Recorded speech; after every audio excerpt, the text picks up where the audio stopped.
Dans cette leçon, on va voir comment faire les animations, donc comment animer avec les points clés et les courbes, de façon à ce que maintenant que tu as fait un texte ou que tu as mis des choses, des éléments, que ce soit du background, du texte, des ellipses, des rectangles, voilà, n'importe quoi que ce soit, comment les animer. On va voir comment les animer, on va pas voir tous les paramètres, c'est pas possible. Il est difficile d'aller autant en profondeur que dans DaVinci Resolve parce que c'est beaucoup plus lourd et beaucoup plus complexe.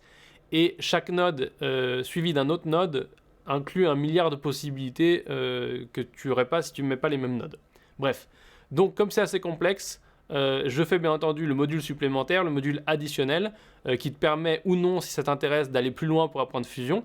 Ce module, tu peux le prendre quand il est sorti. S'il est sorti, il est en dessous sur la page de vente. Donc du coup, voilà.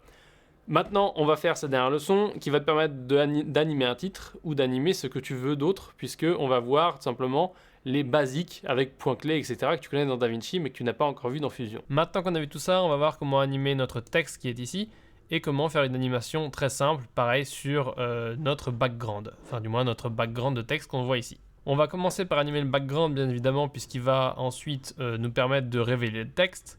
Donc on va faire quelque chose de vraiment extrêmement basique. On va tout simplement aller ici dans le rectangle. On va en profiter ici pour ouvrir les keyframes et le spline pour pouvoir travailler de façon plus à l'aise et on va refermer ça pour avoir de la place. Pour commencer notre animation, on va faire une animation du background, donc du rectangle, puisqu'on sait que le background ici, il ne sert juste qu'à faire la couleur et à supporter ce rectangle. Et ensuite, on fera une animation du texte. On va rester très très simple. On va d'abord faire tout simplement un petit tour de l'interface, j'ai rajouté le spline et le keyframe et j'ai réduit ici l'inspecteur pour pouvoir travailler et avoir tout qui s'imbrique bien correctement. Je vais mettre un seul visualiseur parce qu'on n'a pas besoin de plus et du coup là on est au début, on est prêt à travailler. Ce qu'on va faire c'est qu'on va agrandir un petit peu ça, on va zoomer. Donc là on zoome. Bien sûr ce qu'on pourrait faire aussi c'est fermer, enfin du moins réduire pour que ça fasse la même durée. Donc là on passe à 300 de partout. Voilà, on va passer à 300 ici aussi. Et on va passer à 300 ici aussi. On peut faire pareil ici derrière. Donc les réduire comme ça. Sinon on peut tout simplement cliquer dessus et ici aller les réduire et mettre donc 365. Donc là il nous faut 365. Voilà. Pareil ici avec le titre. On double-clique, 365. On voit que ici il réduit automatiquement. Et pour finir, on fait le rectangle. Donc là, tout est à la bonne taille. On va mettre ça voilà, à la taille standard. Et maintenant, on va faire un petit tri qui va pour l'instant nous servir à rien ou être perturbant. On va aller dans le menu ici et on va faire animer. Donc là, ça veut dire qu'il va afficher ici que ce qui est animé. Ça va être très pratique dans quelques secondes. Nous, on va commencer à animer notre background, donc le rectangle ici qui nous définit le background. Pour faire ça, on va tout simplement aller ici dans Tools, dans l'inspecteur. On a bien sélectionné le rectangle, qu'on peut d'ailleurs renommer en faisant un clic droit ici, Rename, et on l'appelle Fond.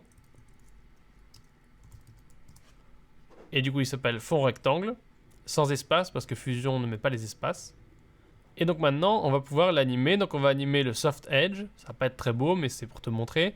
Et on va animer aussi, bien entendu, la taille. Donc on va cliquer ici, et on va cliquer sur Soft Edge. Automatiquement, tu vois qu'il nous a ici affiché donc notre rectangle, puisqu'il est animé, avec les 3 petites lignes ici sur lesquelles il y aura les points clés. Quand on se déplace, ici on voit qu'on a un point clé, un autre point clé, un autre point clé. Ici c'est la même chose, on a le rectangle, et on peut faire la même chose ici, replier, choisir la courbe sur laquelle on veut agir, etc. Ça, on va le voir dans quelques secondes. Maintenant, on va avancer de quelques images, admettons par ici. Et là, on va venir modifier ces réglages-là. Donc, par exemple, on va réduire comme ça. Voilà, très bien. On va pas toucher la hauteur au final. Et donc, du coup, là, on anime dans le mauvais sens. Tu vois qu'ici, on a commencé à créer les animations. On anime dans le mauvais sens puisque nous, on veut que ça apparaisse et non pas que ça disparaisse. Donc on a juste à inverser. Ce qu'on va faire, c'est qu'on va aller ici, on va le mettre à 0 et on va revenir ici avec la petite flèche de navigation. Donc on revient au deuxième point et là on le met à la taille désirée. Parce que idéalement, quand tu animes, il faut animer dans le sens inverse de ce que tu veux comme résultat.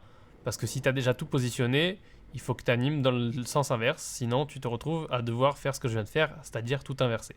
On peut venir ici donc dans le Spline Editor et faire un petit clic droit là et faire Change Color. On va mettre du rouge par exemple. Et voilà, elle est rouge de partout. On va afficher uniquement cette courbe là. Donc on décoche les deux en dessous. On les décoche complètement parce qu'on ne les veut même pas en aperçu. Ici on clique là pour afficher en pleine largeur.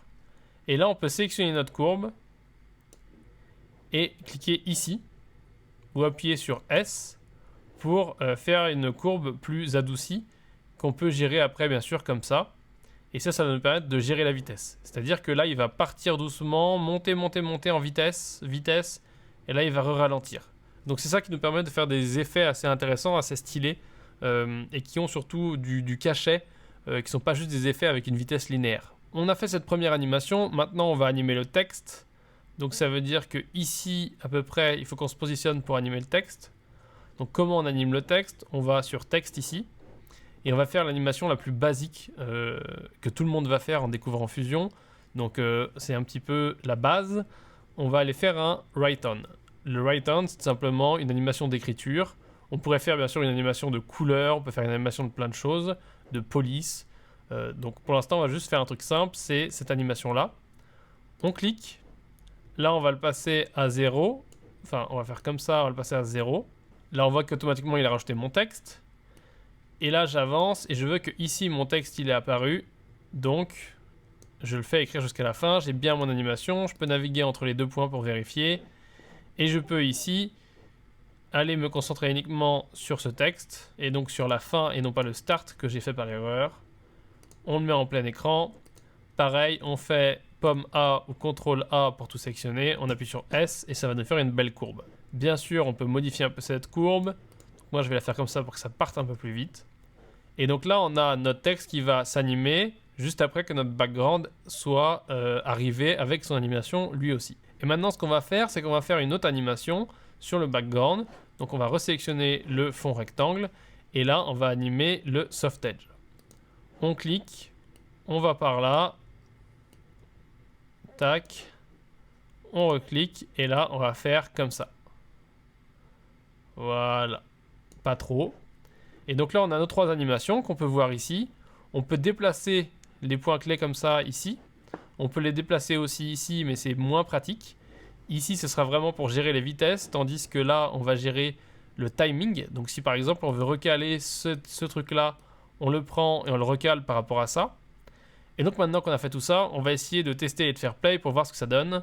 On garde bien en tête que je suis en train d'enregistrer mon écran ici avec QuickTime, donc mon ordinateur n'est pas à 100% de ses performances. Donc on n'aura sûrement pas de lecture en temps réel de façon correcte. On fait play.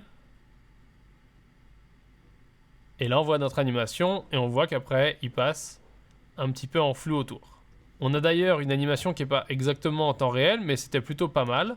On a pu visualiser un petit peu et voir la vitesse. Alors c'est pas exact. C'est pas idéal. Donc idéalement, si tu peux améliorer, par exemple, moi je travaille sur des médias qui sont pas optimisés. Là c'est un rush en H264, donc il n'est pas du tout optimisé, c'est pas idéal. Ça aide pas du tout mon ordinateur à faire un rendu vraiment pratique pour pouvoir travailler et avoir l'animation en temps réel pour pouvoir vraiment customiser au maximum. Donc ça c'est des choses bien entendu qui sont à prendre en compte. Si tu as suivi le reste de la formation et que tu te souviens de ça, c'est des choses qu'il faut prendre en compte parce que ça va pas marcher comme ça de façon extraordinaire. C'est quand même assez lourd comme process. Et voilà, c'est la fin de cette leçon. Alors oui, encore une fois, je ne suis pas un grand graphiste. On a fait quelque chose. L'objectif, c'est vraiment de te montrer les outils. On a fait un truc rouge, un titre blanc sur un truc rouge semi-transparent qui devient un peu flou sur les bords. C'est pas dingo, mais l'objectif, c'est pas vraiment de te faire devenir graphiste, c'est que tu comprennes les outils.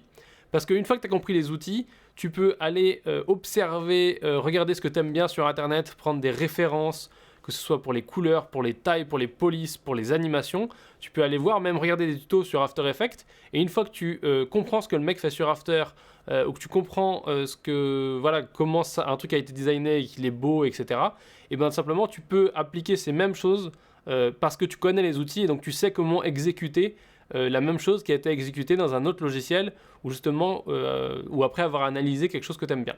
Le plus important, c'est ça, c'est vraiment que tu comprennes et que tu saches utiliser les outils parce que derrière, ça te permet de faire ce que tu veux. Voilà, donc du coup, c'est la fin de ce petit chapitre, de ce petit module sur Fusion. J'espère que tu as aimé. Si tu as des questions, comme d'habitude, n'hésite pas à me les poser, soit par la messagerie, soit en dessous en commentaire.